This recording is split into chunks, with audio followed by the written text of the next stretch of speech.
Good evening, everyone. That was a really lovely introduction. Thank you, Reverend Chloe.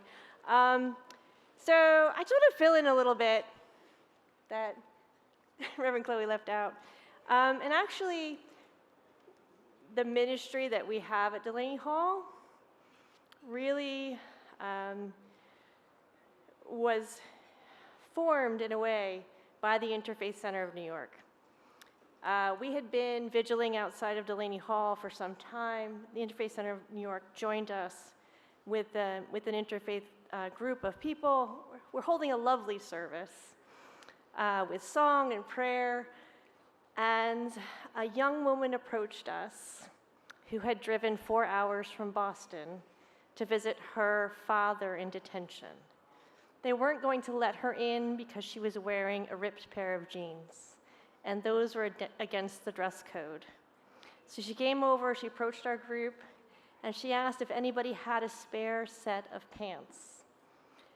And Ashley Gonzalez Grisham from the Diocese of New York, she said, well, I don't have an extra pair of pants, but I have the car keys for my friend's minivan. Let's go and switch pants.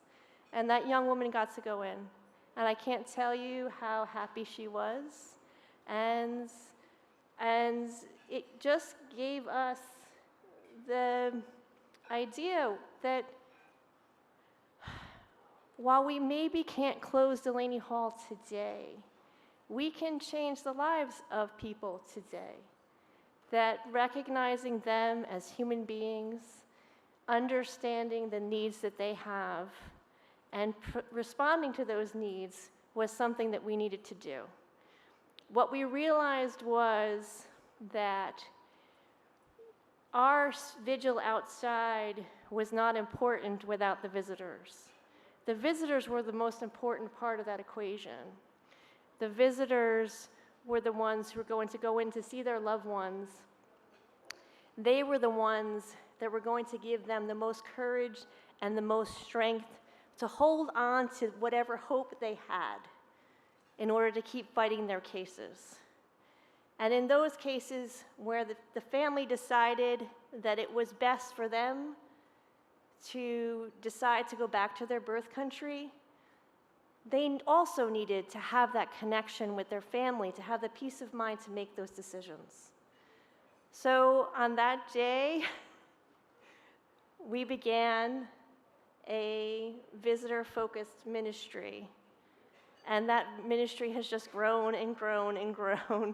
We now have a donor and supporter list of over 500 people.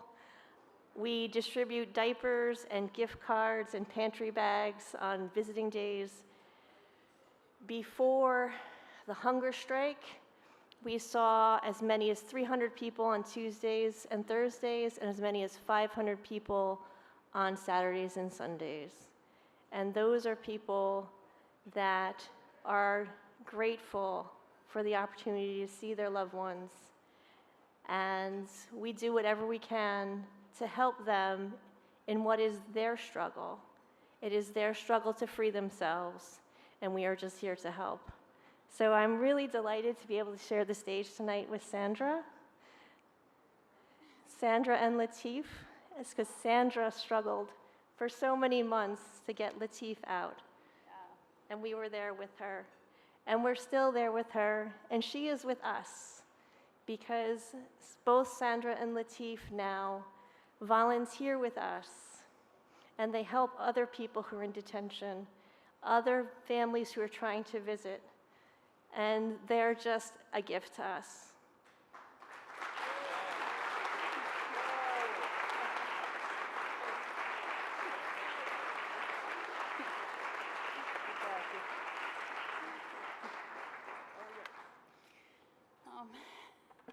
I don't deserve this award. I fought very hard for my husband's freedom. If many of you are not aware of our story, my husband, Latif, was kidnapped by ICE August 11th, 2025, while we were boarding a flight to Florida. We thought we were just going to have a nice, relaxing time. And as we were boarding the flight, we were surrounded by a number of ICE agents who detained him, arrested him, and took him into an unmarked van and just took him away. And when all hope was against us, and they took him to an airport, JFK, and told him if he didn't get on the plane and give up his rights to be in this country after he had been here for 38 years, married to me for 15 years. If he didn't get on that flight, they were going to put him in a prison for 1 year as a punishment. And he told them, whatever you have to do, but I'm not giving up my rights.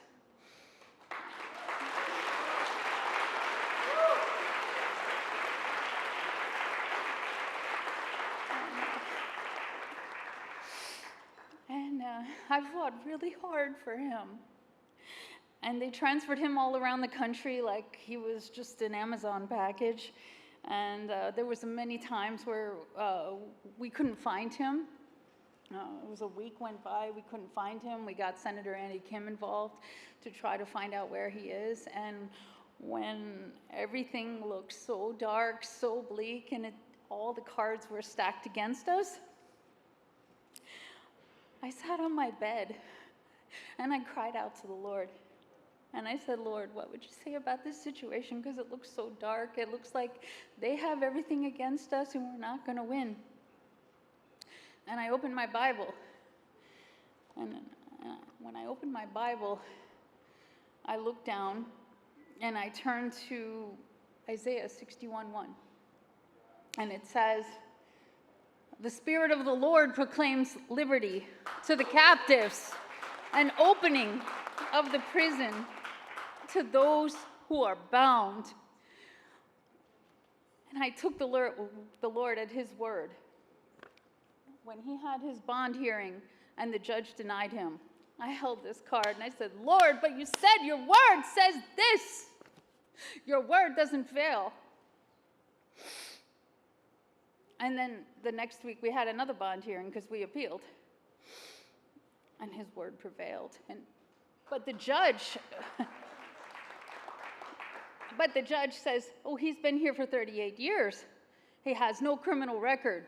I deem him a flight risk. I'm going to set his bond higher than normal. I'm going to give him a $15,000 bond. And it was because of the Envision Freedom Fund, First Friends of New York, New Jersey, that stepped up and paid his bond, that he's standing here right now, or else he'd be still in detention.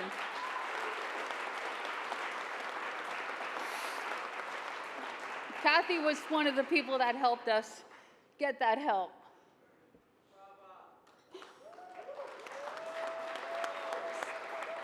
His word never fails. His word never fails.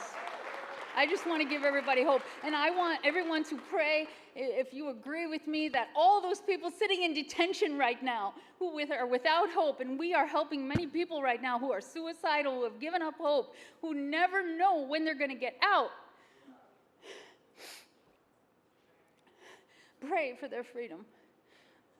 The word's Lord never fails. And we all agree that they would get their freedom, like my husband got free. Praise God. Thank you. Thanks, Kathy. Thank you all for your support. We really appreciate you. We really appreciate you. Thank you.